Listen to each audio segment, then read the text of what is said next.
धनु राशि वाले बंधु, आप सभी का स्वागत है, हृदय से अभिनंदन है धनु राशि भिंड यूट्यूब चैनल में। तो धनु राशि वाले बंधुओं, ध्यान से समझिए। बंधुओं, आने वाले 10 से 12 दिन आपकी जिंदगी के लिए बेहद खतरनाक हैं। आपकी जिंदगी में परेशानियों की बाढ़ तूफान लाने वाले हैं। यदि आपने इन 10 से 12 दिनों में विशेष सावधानियां नहीं रखी, छोटी छोटी गलतियों को लगातार दोहराते रहे, अपने राहु को और अपने बुध और शुक्र को ख्याल में रखकर जिंदगी को नहीं जिया, तो आप निश्चित तौर पर अपना काम धंधा व्यापार तो ले डूबेंगे ही, अपने प्रेम, अपने दाम्पत्य जीवन को भी आग लगा देंगे, बर्बाद कर देंगे। लेकिन इन सब से कहीं बढ़कर आप अपने पूरे परिवार की खुशियों को भी मातम में बदल सकते हैं, और इसके जिम्मेदार होंगे केवल आप। जी हाँ बंधुओं, आपकी लापरवाही, क्योंकि आपको चेतावनी देने के बाद भी आप सतर्क नहीं हुए।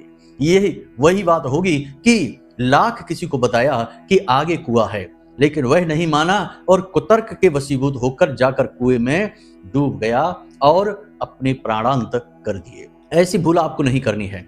10 से 12 दिन आपकी जिंदगी के, यानी कि पूरे मार्च के महीने में जो बचे हुए दिन हैं, वे आपकी जिंदगी में बहुत बड़ी कहानी लिखने जा रहे हैं। या तो आप बुरी तरीके से बर्बाद हो जाएंगे, या आज हम आपको यह बात कहते हैं कि आप अपनी जिंदगी की एक नई कहानी लिखेंगे, एक नया इतिहास लिख डालेंगे। जी हाँ बंधुओं, क्योंकि इन 10 से 12 दिनों में पूरी तरह से शासन चलेगा केवल और केवल राहु का और शनि का। राहु और शनि मित्र हैं। एक बार राहु ने कोई भी निर्णय ले लिया, शनि भी उसका समर्थन करेंगे, और शनि ने यदि कुछ निर्णय ले लिया तो राहु बढ़ चढ़कर उस निर्णय को मान लेंगे। तो अब समझिए कि ये जो समय है, आने वाला 10 से 12 दिन का समय, ये बहुत ही खतरनाक समय कहा जाएगा। बहुत सावधान रहने की जरूरत है। कुछ चीजें हैं जो आपको अपने घर में पूरी तरह से सुधार लेनी है, बदल डालनी है। कुछ अपनी जिंदगी में बदलाव लेकर आने हैं, और कुछ छोटे छोटे उपाय और क्रियाएं करनी हैं। इनसे क्या होगा? इनसे ये होगा कि आपका राहु पॉजिटिव हो जाएगा। राहु के पॉजिटिव होते ही शनि भी आपके अनुकूल हो जाएंगे, क्योंकि इस महीने के अंत में तो शनिदेव भी राशि परिवर्तन करने वाले हैं। और जब शनिदेव राशि परिवर्तन करेंगे तो पूरे 27 दिनों के लिए शनिदेव चाहे किसी भी स्थिति और अवस्था में हो, आपकी राशि, आपकी कुंडली में आपके लिए अनुकूल हो जाएंगे। या यूं कहें कि अपने पूरे प्रभाव को समाप्त कर लेंगे, क्योंकि शनि का राशि परिवर्तन बहुत विशेष होता है, धीमा होता है, और इस परिवर्तन में पूरा 27 दिन यानी एक चंद्रमास शनिदेव निष्क्रिय रहते हैं। ऐसे में आपके जीवन में जो भी रुकावटें, परेशानियां शनिदेव की वजह से होंगी, वे पूर्ण रूप से समाप्त हो जाएंगे। तो अब ऐसे में आपको राहु को अपने अनुकूल करना बहुत अधिक आवश्यक है। वैसे भी हम आपको बता दें कि आज जब हम इस वीडियो कार्यक्रम को आपके लिए बना रहे हैं, इस समय बुध अस्त हो चुके हैं, शुक्र उच्च के अवश्य हैं, लेकिन एक राक्षस ग्रह के साथ में युति बनाकर बैठे हैं, और सूर्य देव भी उनके साथ बैठे हुए हैं। यानी कि सब पर राहु की नजर है। राहु ने सब पर नियंत्रण बना रखा है। जरा सी मूर्खता पूरी तरह से आपको बर्बाद कर सकती है, मिट्टी में मिला सकती है। तो कौन से हैं वो 5 काम जो आपको इन 10 से 12 दिनों में भूल कर भी नहीं करने हैं, और कौन सी हैं वे सावधानियां जो आज इसी वक्त जब हम आपको इस वीडियो कार्यक्रम के माध्यम से बता रहे हैं, तुरंत जाकर अपने घर में चेक करनी है, अपनी जिंदगी में चेक करनी है, और अपने वातावरण में चेक करनी है। और यदि वे खामियां दिखाई दे जाती हैं तो तुरंत उन्हें सुधार डालना है। इनसे आपका राहु पॉजिटिव हो जाएगा, और एक बार जिसको राहु तारे उसे फिर कोई न मारे। याद रखना कि कुंडली का सबसे ज्यादा रहस्यमयी और सबसे ज्यादा मायावी और सबसे ज्यादा ऊर्जावान कोई एक ग्रह है तो वह राहु ही है, जो रातों रात परिवर्तन करने की दम रखता है। भिखारी को राजा बना देता है और राजा को भिखारी बना देता है। कई चाय वाले भी आपने ऐसे देखे होंगे। आज सोशल मीडिया पर जाकर आप देखिए कि जो चाय की टपरी लगाकर बैठे थे और बहुत ही छोटा सा व्यापार कर रहे थे, आज लाखों करोड़ों में खेल रहे हैं। ये राहु की ही देन है। तो बस आपको आज बहुत सावधानी से इस कार्यक्रम को देखना है, एक एक बात को बारीकी से समझना है, कुतर्क नहीं करना है, ज्ञान हासिल करना है। भगवान श्री कृष्ण गीता में कहते हैं कि हे अर्जुन, ज्ञान इस संसार का सबसे शक्तिशाली हथियार है, औजार है। जिसके पास ज्ञान होता है वह ब्रह्म को भी प्राप्त कर लेता है, लेकिन उससे पहले इस संसार में सर्वश्रेष्ठ उत्तम जीवन व्यतीत करके जाता है, और फिर ब्रह्म में मिल जाता है, यानी कि स्वयं श्री कृष्ण में मिल जाता है, वैकुंठवासी हो जाता है। तो कहने का मतलब यह है कि ज्ञान जितना भी मिले, जहां से भी मिले, कम है उसे ले लेना है, अपने जीवन में उतारना है। और जो बातें हम आपको बताने जा रहे हैं वे तो आपके अपने जीवन की बातें हैं, आपके आसपास के वातावरण की बातें हैं, और इन बातों का सीधा प्रभाव आपके जीवन पर है। इन्हें आप नहीं मानेंगे तो फिर किन बातों को आप मानेंगे, किन बातों से आप प्रभावित होंगे? फिजूल की, फालतू की बातें तो वैसे भी दुनिया भर में इतनी घूम ही रही हैं, जिनके चक्करों में, कुचक्र में पड़कर लोग अपनी जिंदगियां मिटा रहे हैं, बर्बाद कर रहे हैं। कम से कम कोई एक ज्ञान की बात अगर बता रहा है तो उसे ध्यान से सुनना आपका धर्म है, आपका फर्ज है। अपने लिए ज्ञान हासिल करिए, अपने परिवार वालों के लिए, उन पे भी आपको रहम करना है, तरस खाना है। आप बर्बाद होंगे तो वो भी बर्बाद होंगे, आपको चोट लगेगी, उन्हें भी दर्द होगा। तो अपने लिए, अपने पूरे परिवार के लिए, अपने प्रेमियों के लिए आज इस कार्यक्रम को अंत तक अवश्य देख लेना। हम गारंटी के साथ कहते हैं कि इस कार्यक्रम को अंत तक देखने के बाद आप निश्चित तौर पर हमें धन्यवाद अवश्य करेंगे, क्योंकि हम आपको बहुत गहरी बातें बताने वाले हैं। तो बस चलिए बंधु, उम्मीद करते हैं कि यहाँ तक सारी बातें आप समझ चुके हैं। अब माई को याद करते हैं, क्योंकि बिना माई के याद किए तो हम एक पल भी आगे नहीं चलते, एक कदम भी आगे नहीं बढ़ाते हैं। तो माई को याद करते हैं। कमेंट बॉक्स में पूरे भक्ति भाव के साथ लिख डालिए, जय माँ भद्रकाली, कृपा करो। महामाई इतनी दयालु हैं कि निश्चित तौर पर आपके ऊपर कृपा करेंगी, और जिस पर हुई माँ की कृपा उसे फिर किसी की कृपा की आवश्यकता नहीं, उससे तो सारा संसार ही झुककर सलाम करेगा। तो चलिए बंधु, अब अपने मूल विषय को प्रारंभ करते हैं। इसी के साथ साथ बंधु बता दें आपको कि चैत्र नवरात्रि आ रही हैं, और इस पूरी चैत्र नवरात्रि हम तो हर एक नवरात्रि में ही करते हैं, लेकिन इस चैत्र नवरात्रि में शामिल होने का अवसर आपको दे देते हैं। पूरे नवरात्रि के समय में विशेष अनुष्ठान होते हैं, मनोकामना पूर्ति हवन होते हैं, जिसमें लोगों को शामिल किया जाता है। हम आपको भी अवसर देते हैं कि यदि आपको शामिल होना है तो वीडियो में दिए गए नंबरों पर फोन करिए, छोटी सी शुल्क दक्षिणा जमा कराइए, और पूरे 9 दिनों तक माता रानी की सेवा कार्य में शामिल हो जाइए और माई की कृपा के पात्र बन जाइए। बंधुओं, जब हम अपनी माँ की सेवा करेंगे, अपने पिता की सेवा करेंगे, तो माँ और पिता हम पर क्यों नहीं रीझेंगे? आखिर जो बालक माता पिता के पैर दबाता है, उनकी सेवा करता है, उस पर माई का ज्यादा लाड़ बरसता है।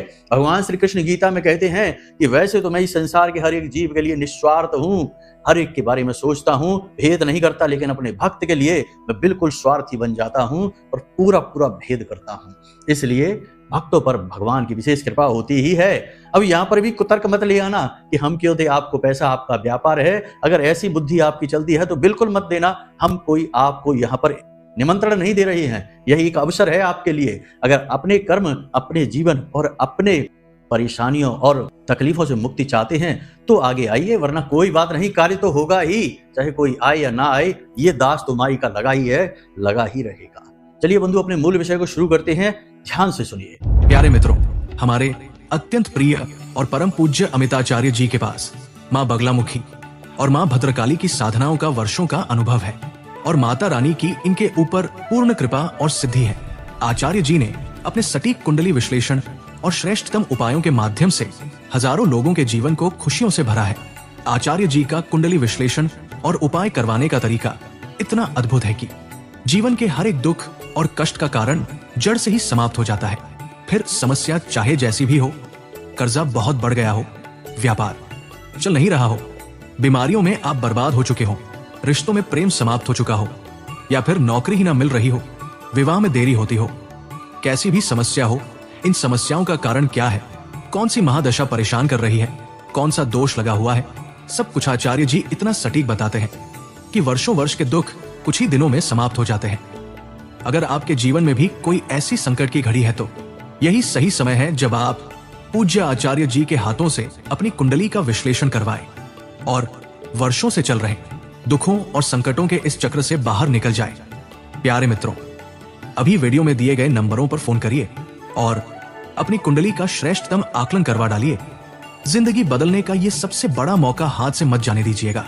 जय माई की, महामाई आपका कल्याण करे। सबसे पहले बात करते हैं बुध की, क्योंकि बुध सबसे महत्वपूर्ण ग्रह है। लाल किताब में बुध को सबसे बड़ा, शक्तिशाली और महत्वपूर्ण ग्रह माना गया है, क्योंकि बुध 3 जगह पर नियंत्रण रखता है, आपकी बुद्धि, आपकी वाणी और आपके व्यापार पर। लेकिन इसकी एक सबसे बड़ी समस्या यह है कि यह बिन पैंदी का लोटा है, कब कहां लुढ़क जाए पता नहीं चलता है, किस ग्रह के साथ किस प्रकार का बर्ताव करेगा इसका पता नहीं चलेगा। इसीलिए इसे बालक ग्रह भी कहा जाता है। अब समझने की बात यह है कि बुध यहाँ पर बिल्कुल शक्तिहीन है, सो चुका है, अस्त हो चुका है और बकरी चाल भी चल रहा है। साथ ही शुक्र भी बकरी हो चुके हैं। बकरी में तो जातक जानते ही हैं कि ग्रह पूर्ण रूप से सुप्त अवस्था में चले जाते हैं, गहरी निद्रा में चले जाते हैं, प्रभाव समाप्त हो जाते हैं, उल्टे नकारात्मक प्रभाव ही बढ़ने लगते हैं। तो अब ऐसे में आपको बहुत सावधान रहने की आवश्यकता है। 3 तरीके की घटनाएं आपके साथ आने वाले 10 से 12 दिनों में होंगी। पहली घटना यह है कि आपके आसपास के लोग आपको उकसाएंगे, आपसे ऐसी बातें बोलेंगे जिससे आपका क्रोध बढ़ेगा, वाणी से संतुलन हट जाएगा और आप ऐसी कोई बात कह देंगे जिससे आपका विवाद, तनाव और झगड़ा हो जाएगा। मतलब यह है कि आपको ऐसा लगेगा जैसे कि आपके आसपास के वातावरण के लोग हैं, आपके अपने ही रिश्तेदार ही, आपके मित्र यार ही, आपके ऑफिस में कार्य करने वाले लोग ही आपको भड़काने वाली बातें करेंगे, उकसाएंगे। और ये उकसाना इस हद तक होगा कि आपको क्रोध आ जाएगा, आप अपना नियंत्रण खो देंगे। ये विडंबना है, ऐसा होगा ही। जब जब ये कहा जाता है कि शांत रहिए तो लोग उसी वक्त ज्यादा बातें करते हैं। यह प्रकृति का नियम है, विरोधाभासी गतिविधियां इंसान की होती ही हैं। तो यही आपके साथ होगा। दूसरा यह होगा कि व्यापार अचानक से धीमा हो जाएगा, ठप भी हो सकता है। 10 से 12 दिनों में व्यापार की गति लगभग शून्य हो जाएगी। जहां 2-4 हजार की बिक्री होती थी किसी दुकान पर, अब 200-400 की भी हो जाए तो बहुत मानना। तीसरा यह होगा कि आप गलत जगह पर पैसा लगा सकते हैं। कोई ऐसी योजना, कोई ऐसी स्कीम आपको बता सकता है जिसमें आप पैसा लगा सकते हैं। शॉर्टकट के चक्कर में आप अपना पैसा, अपनी रकम डुबा देंगे। शेयर मार्केट से दूर रहना है, सट्टेबाजी से दूर रहना है और किसी गेमिंग ऐप वगैरह जो मोबाइल में आजकल चलते हैं, फंसाने वाले जो जाल हैं, इनसे आपको दूर रहना होगा। अपनी बुद्धि का पूरा प्रयोग करना होगा। नींद लेने में आपको समस्याएं आएंगी, नींद अच्छी नहीं आएगी। रात को जब आप सोएंगे भी तो अगले दिन, बेशक रात में आप पूरी रात सोएंगे तब भी अगले दिन आपको थकान का एहसास होगा। ऐसा लगेगा जैसे कि आपके शरीर में जान ही नहीं है, ऊर्जा की कमी आप महसूस करेंगे। इसी के साथ साथ आपका दिमाग, आपका सिर थोड़ा भारी सा रहेगा। ये 10 से 12 दिनों के संकेत हैं जो हमने आपको बता दिए हैं। अब कुछ चीजें ऐसी हैं जिनसे आपको बहुत सावधान रहना है। हमने अपने पिछले कार्यक्रम में भी आपको बताया था कि कुछ लोगों से और कुछ जगहों से आपको दूर रहना है। फिर से आपको बता देते हैं कि जहां 3 तरीके की बातें हो रही हो, एक किसी की चुगली हो रही है, पीठ के पीछे बुराइयां हो रही हैं, दूर रहना।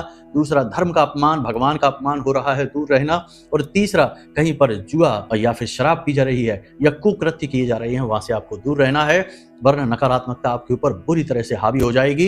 ये बुद्धि कम करने वाला समय है, यानी बुद्धिहीन होने वाला समय है। राहु निगेटिव होने वाला समय है। राहु की चपेट में बड़े शक्तिशाली ग्रह आ चुके हैं। शुक्र भी है, बुध भी है, सूर्य भी है, ये राहु की चपेट में आ चुके हैं। तो ऐसे में आपको बहुत संभल कर चलने की आवश्यकता है। नहीं संभलेंगे तो फिर मान सम्मान जाएगा, झगड़ा बहुत ज्यादा हो जाएगा, कोर्ट कचहरी तक बात पहुंच सकती है, थाना और पुलिस तक बात पहुंच सकती है। इसी के साथ साथ पैसे रुपए का बड़ा भारी नुकसान आप करवा बैठेंगे। तो बहुत संभल कर चलने की आवश्यकता है इन 10 से 12 दिनों में। ये बहुत बड़ी सावधानियां। अब कुछ चीजें हैं जो हम राहु से जुड़ी हुई आपको बताने जा रहे हैं। उसके बाद हम आपको 1 नहीं, 2 नहीं, 3 नहीं, 4 ऐसे उपाय बताएंगे जो राहु को तुरंत चुटकियों में आपके लिए पॉजिटिव बना देंगे। ये चारों उपाय आपको करने हैं, या फिर आप चाहें तो एक कर सकते हैं, आपके ऊपर है। लेकिन यदि सर्वोत्तम परिणाम चाहिए तो चारों उपाय कर लेना, आपका हित ही हित होगा। माला माल हो जाएंगे, वारे न्यारे हो जाएंगे, राहु आपके साथ आ जाएंगे। फिर तो पूछना ही क्या है, आप ही राजा और आप ही करोड़पति बनेंगे, दुनिया भर की तरक्की हासिल करेंगे। तो ध्यान से सुनिए। सबसे पहली चीज, जल्दी से देखिए अपने घर में कि कहीं कोई नल तो नहीं टपक रहा, पानी बर्बाद तो नहीं हो रहा है, लगातार पानी रिसता तो नहीं रहता किसी जगह पर। यदि देखना ऐसा है तो उसे तुरंत बदल दीजिए, कोई ऐसी व्यवस्था करिए कि पानी बर्बाद ना हो। दूसरा, कि पानी को खुद से भी बर्बाद नहीं करना है। गाड़ी वगैरह धो रहे हैं, दुनिया भर का पानी बह रहा है, नल चालू करके खड़े हैं और होश ही नहीं है कि क्या करना है, किसी और चीज में लगे पड़े हैं और इधर पानी बह जा रहा है। पानी आपका धन है, पानी चंद्रमा है, इसे बर्बाद नहीं करना है, वरना चंद्रमा गया तो धन तो जाएगा ही जाएगा, आपका मन चैन सुकून भी ले डूबेगा। फिर कहेंगे आपके घर में बड़ा कलेश रहता है गुरुजी, कोई किसी की बात ही नहीं सुनता है और पति पत्नी में तो हाथापाई की भी नौबत आ जाती है। हाँ, ऐसे लोग भी हैं जो आकर हमसे कहते हैं कि गुरुजी हमारी तो हाथापाई की नौबत आ जाती है। ठीक है, तो होता है, क्योंकि जब जब नियंत्रण खोते हैं लोग तो कुछ भी कर बैठते हैं। तो ये सारी क्यों है? क्योंकि चंद्रमा खराब कर लिया खुद से, और चंद्रमा आपका मन, आपका धन है, तो पानी नहीं टपकना चाहिए। दूसरा, टूटे फटे फर्नीचर, मतलब कि सोफे टूट चुके हैं, कुर्सियां टूट चुकी हैं, प्लास्टिक की हैं, लकड़ी की हैं, टूटी हुई फर्नीचर अपने घर में नहीं रखना है, छत पर भी नहीं डाल देना है। लोगों की आदत होती है, स्टोर रूम एक बना रखा है घर में, अब स्टोर रूम की दिशा का ज्ञान नहीं है, किस दिशा में है, कहीं भी बना लिया और वहां पर कचरा भरे जा रही है, टूटी फूटी चीजें डाली जा रही है। अब समझिए कि वो स्टोर रूम आपके घर का निगेटिव एनर्जी का पावर हाउस है, वहां से दुनिया भर की निगेटिव एनर्जी आपके घर में आ रही है। जिन जिन लोगों ने स्टोर रूम बनाया है, फिर उस स्टोर रूम में कचरा भरा है, यानी कि टूटी फूटी चीजें भरी हैं, वे लोग ही बुरी तरीके से व्यापार में चोट खाए हैं, पैसे का नुकसान कराया, घर में बीमारियां आए और घर के बच्चे आवारा हो गए, किसी की नहीं सुनते, मन मर्जी करते हैं, मनमुखी हो गए, किसी की बात नहीं मानते। फिर ये लोग आते हैं और कहते हैं कि गुरुजी ऐसा, जब उनसे बात करो तो पता चलता है कि कुंडली में कोई समस्या नहीं, ग्रहों की कोई स्थिति खराब नहीं, घर का हाल देखा तो स्टोर रूम में दुनिया भर का कचरा पड़ा है, अंधेरा पड़ा है, मकड़ी के जाल लगे हुए हैं। तो बताओ, बर्बादी उनकी नहीं होगी तो किसकी होगी? खुद अपने घर में नेगेटिव एनर्जी का स्टोर रूम बना रखा है, पावर हाउस लगा रखा है। तो ये नहीं करना है, स्टोर रूम घर में होने ही नहीं चाहिए। ये तो विदेशी व्यवस्था है और विदेशी व्यवस्था तो है ही कुव्यवस्था की देन। हर एक संस्कारहीन, हर तरीके से चौपट व्यवस्था है। उनकी व्यवस्थाएं हमारे यहाँ जब से आई तब से हमारे देश, हमारे समाज का भी सत्यानाश हो गया। लोग अधकचरे हो गए, ना इधर के रहे ना उधर के रहे। तो ये हमें नहीं करना है। हमारे यहाँ की व्यवस्था है कि जो हमारे घर का उपयोग का सामान है उसे हम उपयोग करते हैं, जितना भरसक प्रयास करते हैं उपयोग करते हैं, लेकिन जब वह उपयोग के योग्य नहीं रहता तो उसे हम घर से बाहर निकाल देते हैं। आपने देखा होगा कि गांव क्षेत्र में भी एक घूरा होता है। घूरा मतलब कि एक ऐसी जगह होती है जहां पूरे गांव के लोग कचरा डालते हैं, या 10-20 घरों के लोग एक जगह कचरा डालते हैं, लेकिन घर में नहीं रखते हैं। तो आपको ये देखना है कि आपके घर का स्टोर रूम की क्या हाल है। स्टोर रूम साफ सुथरा रखिए, लाइट की व्यवस्था रखिए, मकड़ी के जाले नहीं लगाने हैं, गंदगी नहीं होने देनी है, और बहुत टूटी फूटी चीजें हैं उन्हें निकाल कर बाहर फेंक देनी है। छत पर जाना है, छत पर देखना है कि कहीं छत पर ऐसा तो नहीं है कि बहुत ज्यादा कचरा, बहुत ज्यादा गंदगी। आपका छत, आपका राहु है तो बहुत ज्यादा कचरा तो नहीं है, बहुत ज्यादा गंदगी तो नहीं है, टूटा फूटा फर्नीचर, जंग लगा हुआ सामान या फिर लकड़ी सड़ी हुई आपके छत पर तो नहीं पड़ी हुई है। अगर है, हटा दीजिए, छत को साफ करिए, आपका राहु अपने आप सही हो जाएगा। अपने घर के टॉयलेट साफ सुथरे रखिए, राहु की जगह है ये। आपके घर की दहलीज, आपकी छत, आपके टॉयलेट राहु का स्थान है। दहलीज को साफ सुथरा रखिए। दहलीज यदि टूटी फूटी है तो उसे सही कर लीजिए, यदि नीची है, गहरी है तो उसे ऊंचा कर लीजिए, लेकिन उसे साफ सुथरा रखिए। तो दहलीज की व्यवस्थाएं बनाइए, बाथरूम को साफ रखिए, छत को साफ रखिए। ये पॉजिटिव एनर्जी बढ़ेगी आपके घर की, राहु आपका पॉजिटिव हो जाएगा। अब 2 जगह आपके घर में ऐसी हैं जिन्हें आपको पूरी तरीके से पॉजिटिव रखना ही होगा, क्योंकि ये आपकी पॉजिटिव एनर्जी का पावर हाउस है। यानी कि आपके घर का मंदिर, पूजा घर जहां भगवान वास करते हैं, वहां तो पॉजिटिव एनर्जी होगी ही, भरपूर होगी। दूसरा, आपके घर का रसोई घर, जहां आपके पूरे घर की ऊर्जा संग्रहित होती है, वहीं से सबको ऊर्जा मिलती है, भोजन ग्रहण करते हैं। माता अन्नपूर्णा का वास होता है, माता लक्ष्मी का वास होता है, भगवान धनवंतरी का वास होता है, कुबेर देव का वास होता है, साथ ही साथ पितृ देवताओं का भी वास होता है। बहुत सारे देवी देवताओं का वास तो केवल आपके रसोई घर में ही होता है। पूजा घर में तो खैर सभी देवी देवताओं का वास माना ही जाता है। आपके पूजा घर में देखना है कि कोई निर्माल्य तो नहीं है, कोई ऐसा स्थान, ऐसा बर्तन जहां पर आप जली हुई बत्तियां रखते हैं। जैसे दीपक से बत्ती जल गई है, बच गई है, आपने उसमें डाल दी। ये अगरबत्ती के बचे हुए पैकेट हैं, पॉलीथीन वगैरह हैं, यानी एक डस्टबिन जैसा एक सामान डब्बा रख रखा है, उसमें ही सब कचरा डाल रहे हैं, बाद में उसे कहीं रख देते हैं, फेंक देते हैं। नहीं, ऐसा कोई भी सामान जो प्रयोग का नहीं है, पूजा के प्रयोग का नहीं है, या प्रयोग हो चुका है, वह निर्माल्य है। चढ़े हुए फूल, जली हुई बत्तियां, अगरबत्ती की बची हुई लकड़ियां और यहां तक कि राख भी, सब कुछ निर्माल्य है। उसे उठाइए और जो आपके घर के पवित्र पौधे हैं, उन पौधों की जड़ों में उन्हें डाल दीजिए। ये सब निर्माल्य है। पूजे घर को जितना हो सके उतना साफ रखिए, ठीक है। दूसरा, रसोई घर में आ जाते हैं। रसोई घर में, हाँ, पूजा घर की एक और बात है कि पूजा घर में किसी इंसान की तस्वीर नहीं, जैसे कि कोई पितृ पूर्वज है, कोई व्यक्ति के परिवार का ऐसा जो इस संसार से जा चुका है, उसकी तस्वीर लगा लेते हैं बहुत से लोग। कुछ लोग तो भगवान की तस्वीरों के बगल से ही अपने पूर्वजों की तस्वीर को रख लेते हैं। ये बहुत गलत होता है। फिर ऐसे घरों में भूतों का वास हो जाता है। फिर लोग कहते हैं कि गुरुजी सब चारों तरफ से बर्बादी आ रही है, क्या करें समझ नहीं आता। तो बस ये गलती है, तो ये नहीं करना है। दूसरा कि अपने गुरु, बहुत से लोग गुरु का सम्मान करते हैं, ठीक है, अच्छी बात है, गुरु ब्रह्मा गुरु विष्णु, ठीक है, तो गुरु का सम्मान करते हो, लेकिन गुरु को भगवान के साथ नहीं, गुरु को भगवान से थोड़ा निम्न स्थान पर रखिए। पूजा घर में ही रख लीजिए, उसी अलमारी में रख लीजिए, लेकिन निम्न स्थान पर, उच्च स्थान पर भगवान को रखिए, निम्न स्थान पर गुरु को रखिए।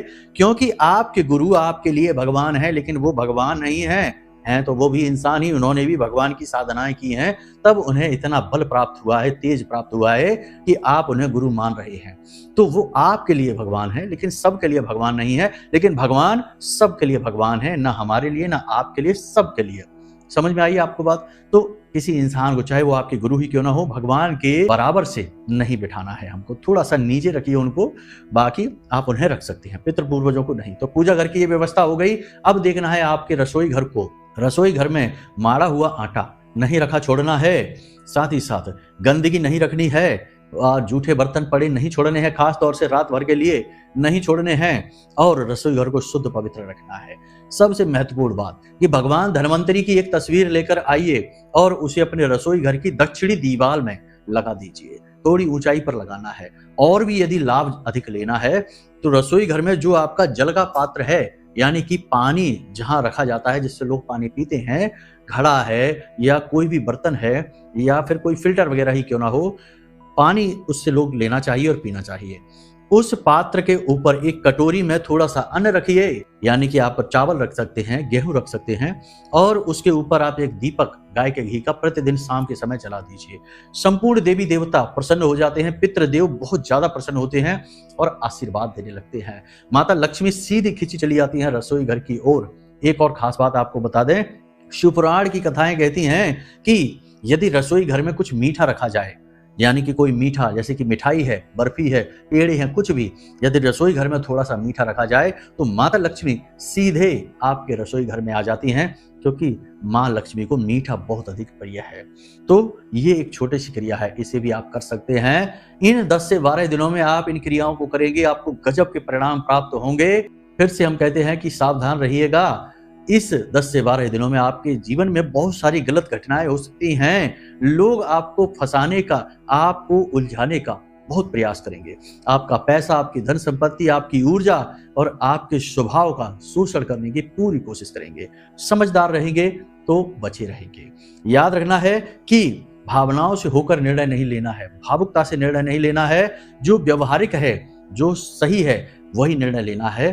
फिर चाहे किसी को बुरा लगे या भला लगे, कोई फर्क नहीं पड़ता है। देखिए बंधु, हम आपको बता दें कि आप एक भावुक इंसान हैं। कोई इंसान आपसे जब काम करवाना चाहता है तो वह पहले आपको भावनाओं में लेता है, और जब भावनाओं में लेकर आपको पूरी तरह से भावुक कर लेता है तो फिर वह आपसे बड़े से बड़ा काम करवा लेता है।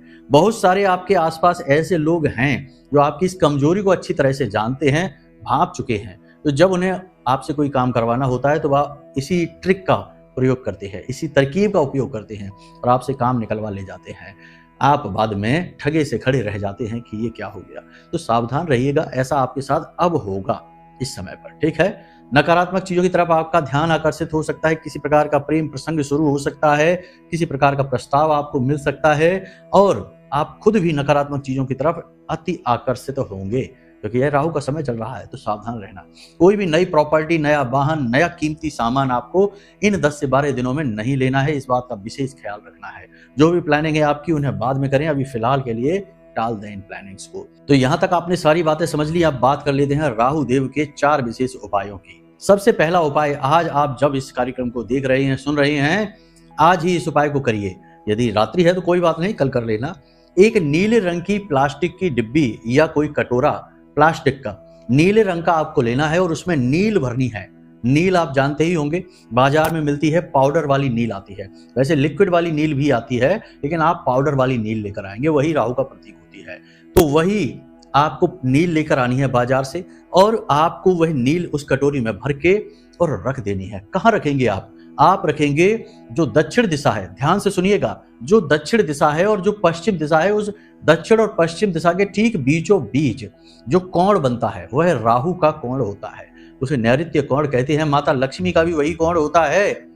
उसी दिशा में आपको यह रखना है, यह कटोरी रखनी है। अब उस दिशा में चाहे कुछ भी हो, आपको ये वहां रखनी है। छोटी सी डिब्बी में आप रखिए, और प्रतिदिन सुबह के समय, सुबह जब आप सोकर जागते हैं, स्नान आदि करते हैं, नित्य कर्म करते हैं, उस समय इस नील को टॉयलेट में फ्लश कर देना है और दोबारा से दूसरी नील थोड़ी सी भर के रख देनी है। केवल 11 ही दिनों तक आपको यह क्रिया प्रतिदिन दोहरानी है। कितना भी भयंकर से भयंकर कर्जा होगा, कमजोर पड़ जाएगा। भयंकर से भयंकर बीमारियां घर में होंगी, ठीक होने लग जाएंगी। झगड़े, विवाद, नकारात्मक स्थितियां पॉजिटिव होनी शुरू हो जाएंगी, क्योंकि ये राहु की वजह से होंगी। राहु पॉजिटिव हो जाएगा, पहली चीज ये। दूसरी चीज ये कि दिन याद रखिए, बुधवार व्यापार के लिए, सोमवार ग्रह क्लेश के लिए और कर्जे के लिए, और मंगलवार शत्रुनाश के लिए। 3 तरीके की बाधाएं यदि आपके जीवन में है, शत्रु आपको परेशान करते हैं, तो मंगलवार के दिन इस क्रिया को करना जो हम बताने जा रहे हैं। ध्यान से सुनना, मंगलवार के दिन इस क्रिया को करना। यदि आपको कर्जे से मुक्ति चाहिए या फिर रिश्ते नातों में, पति पत्नी में, प्रेमियों में परेशानी है, झगड़ा है, तो सोमवार के दिन करना है। और यदि धन की समस्या है तो शुक्रवार के दिन करना है। 3 दिन हमने बता दिए। क्रिया क्या है, ध्यान से समझिए। आपको एक नारियल लेना है, पूरा जटा वाला, पूजा वाला जो नारियल आता है वो नारियल लेना है। उस नारियल पर आपको नीले रंग का एक धागा लपेटना है। धागा रेशम का होना चाहिए। धागा आपकी पूरी लंबाई का होना चाहिए, ऊपर से लेकर और पैर के नाखून तक की लंबाई का धागा होना चाहिए। उस धागे में 7 गांठें थोड़ी थोड़ी दूरी पर लगा दीजिए, ठीक है। अब उस धागे को सरसों के तेल में डुबा देना है और उसके बाद उस धागे को नारियल के ऊपर लपेट देना है 7 बार, ठीक है। नारियल के ऊपर 7 बार लपेट दिया। अब इस नारियल को आप अपने सिर के एंटी क्लॉकवाइज, यानी कि घड़ी की उल्टी दिशा में अपने सिर के ऊपर से ऐसे फिराएंगे, ऐसे करके ऐसे फिराएंगे, ठीक है। तो उल्टा घड़ी के ऐसे करके ऐसे घड़ी घूमेगी तो उल्टा हो जाएगा। तो ऐसे करके आपको फिराना है, फेरना है, उसारा करना है, उतारा करना है, बहुत सारी चीजें कहते हैं इनको। तो आप 7 बार घुमाएंगे। उसके बाद इस नारियल को बहते हुए जल में प्रवाहित कर देंगे। बहता हुआ जल नहीं है, कोई बात नहीं। पीपल के वृक्ष, जो एकांत में कहीं पीपल का वृक्ष हो, मंदिर में ना हो, एकांत में कोई पीपल का वृक्ष हो, उसमें थोड़ा सा वृक्ष के नीचे थोड़ा सा गड्ढा खोदेंगे और इस नारियल को उस मिट्टी में दबा देंगे। हमने कारण आपको बता दिए कि जैसी समस्या है वैसे दिन का चुनाव करना। आप मानकर चलिए कि आप कर्जे से बहुत अधिक परेशान हैं, तो सोमवार के दिन इस क्रिया को करिए और आपको 7 सोमवार इस क्रिया को करना है। भयंकर से भयंकर कर्जा होगा, परेशानी, घाटा होगी, समाप्त हो जाएगा। पैसे की दिक्कत है, शुक्रवार के दिन करिए। और बता दिया है हमने कि अगर शत्रुओं से परेशान हैं तो मंगलवार के दिन करिए। तो इन क्रिया को 7 बार करना है, बस ये याद रखना है आपको। ये दूसरा हो गया। तीसरा उपाय ध्यान से समझिए। जब भी घर से बाहर निकलें किसी भी काम के लिए, तो अपने घर की जो दहलीज है उस दहलीज पर 4 काली मिर्च के दाने डाल दीजिए और अपने दाहिने पैर से उन्हें मसल दीजिए, ठीक है। वो फूट जाने चाहिए। और उसके बाद आप सीधे घर से बाहर निकल जाइए, पीछे मुड़कर नहीं देखना है, वापस घर में नहीं आना है, ठीक है। काम पर अपने चले जाइए। 100% राहु एक्टिव हो जाएगा, पॉजिटिव हो जाएगा और आपका काम बन जाएगा। अंतिम उपाय, बहुत ही सरल उपाय है। अंतिम उपाय, परफ्यूम लेकर आइए, इत्र, अल्कोहल वाला नहीं। बाजार में जो परफ्यूम आते हैं उनमें अल्कोहल बहुत होता है। आपको इत्र लेकर आना है, जो पूजा पाठ में प्रयोग होता है। अपनी खुशबू का, अपनी पसंद की खुशबू लेकर आइए और इत्र लेकर आकर उस इत्र को लगाइए। कहाँ लगाएंगे आप? अपनी कॉलर पर, यहाँ पर, ये जो आपकी कॉलर है यहाँ पर, इस किनारे पर लगाइए और इधर लगाइए। इन 2 जगहों पर, यानी इन कॉलर्स पर अपने इत्र को लगाइए और अपने काम पर निकल जाइए। पॉजिटिव शुक्र हो जाएगा, बुध मजबूत हो जाएगा। और राहु कितना भी निगेटिव हो, कितना भी निगेटिव हो, राहु की महादशा चल रही हो, राहु की दृष्टि पड़ रही हो, आपके कर्म स्थान पर पड़ रही है या आपके भाग्य स्थान पर पड़ रही है, धन भाव पर पड़ रही है, धन भाव में ही राहु बैठ गए हैं, कोई समस्या नहीं। हर स्थिति में राहु आपके लिए पॉजिटिव हो जाएंगे और आपका जीवन स्वर्ग के समान सुंदर हो जाएगा। यही 10 से 12 दिनों में आप हमसे खुद कहेंगे कि गुरुजी आनंद आ गया, हमने ऐसे ऐसे काम कर डाले जिनके बारे में कभी सोचा ही नहीं था। क्योंकि याद रखना, राहु बहुत शक्तिशाली ग्रह है। ये आपसे वो सब भी करवा सकता है जो आपकी क्षमताओं से बहुत दूर की चीज है, बहुत बाहर की चीजें हैं, वे सारी चीजें भी राहु आपसे करवा सकता है। बस इससे लाभ लेना आना चाहिए।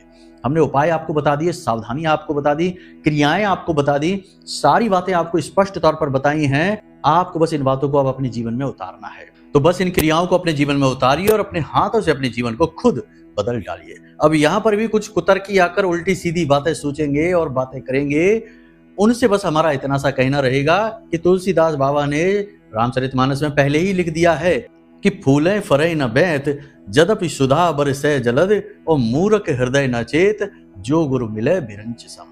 तो अब ऐसा का तो भगवान ही मालिक है, कोई कुछ नहीं सिखा सकता इनको, बाकी आप खुद ही समझदार हैं। अब यदि कोई प्रश्न मन में उठे या फिर नवरात्रि की विशेष पूजा अनुष्ठान में भाग लेना है तो वीडियो में नंबर हमने दे रखे हैं, इन नंबरों पर फोन करिए और सारी जानकारी प्राप्त कर लीजिए। चलिए बंधु, आज के इस कार्यक्रम को यहीं पर विराम देते हैं। हमेशा हंसते रहिए, मुस्कुराते रहिए, सकारात्मक रहिए और महामाई पर अपनी आस्था और विश्वास बनाकर रखिए, क्योंकि आपका उद्धार तो वहीं से होना है। तो प्रेम से बोलिए जय माई की, महामाई आपका कल्याण करेंगे। धन्यवाद। हमारे प्रिय और परम पूज्य आचार्य जी ने अपनी साधनाओं के अनुभवों पर आधारित शक्तिशाली उपाय और क्रियाओं के माध्यम से हजारों लोगों के जीवन को पूरी तरह से बदला है। आचार्य जी के द्वारा बताया गया हर एक उपाय इतना सटीक और कारगर होता है कि जो भी इसे पूरे भाव के साथ कर लेता है उसे साक्षात महामाई की कृपा और आशीर्वाद प्राप्त हो जाती है।